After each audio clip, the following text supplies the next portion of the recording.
new initiatives in higher education in the state of Tennessee, and we're talking to the Chancellor of the Tennessee Board of Regents, Dr. Charles Manning.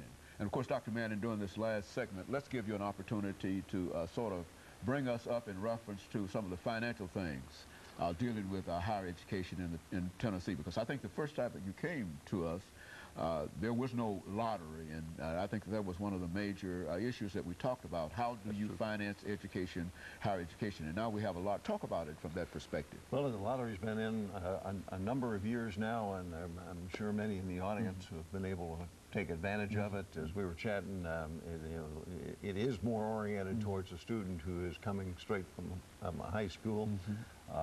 You know, a couple different programs. You get a little bit more money if you're scoring higher on ACT tests and grade points, and you can still get in with something that is less than a 3.0 and take advantage of it. But right now, you have to have a B average in college to maintain it. And a couple pieces of advice I guess I'd pass on. One is, you know, it's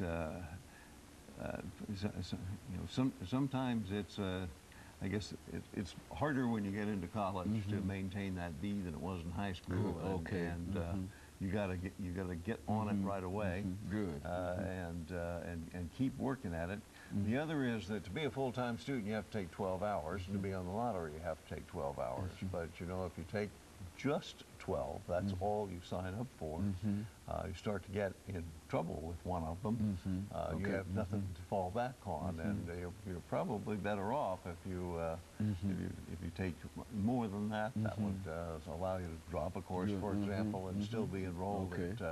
It allows you to work on other courses, maybe have the higher grade. Something.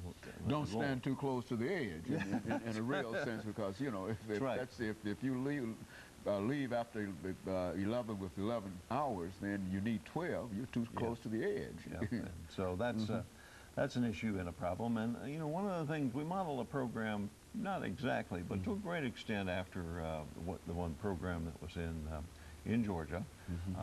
You know, in Georgia, as has been found in Tennessee, about half the students that come in with a scholarship lose the scholarship because of that B average. I know that the governor and the General Assembly are looking at that pretty hard, even though that was kind of what was planned and expected. On the other hand, when it happens to you, you feel somewhat different about it. And so I wouldn't be surprised to see, I know the serious consideration on you know, saying you have to maintain a 2.75 rather than a 3.0 as doing it. For adults, it's you know, not as easy. One of the things that that we have proposed and did jointly with the University of Tennessee, there are quite a number of students who have gone to school are within 30 hours of graduating, whether that's at a bachelor's level and you're you know, at 90 hours, or whether that's an associate degree level and you've got more than 30. And that was the idea. Let's take those people, let's provide a variety of different ways to access them. One of them certainly would be online, and give them a financial incentive to finish. And we think we could increase the number of people in Tennessee with baccalaureate and associate degrees. And that would increase the number of teachers. It would also increase the number of teachers, even nurses. Well, absolutely, and they would become eligible for you know, lots of different kinds of jobs. The teaching would add, you'd have to add certification, but we've got that available online as well. And so lots of people, they get into a situation where they've made a geographic decision, if you will.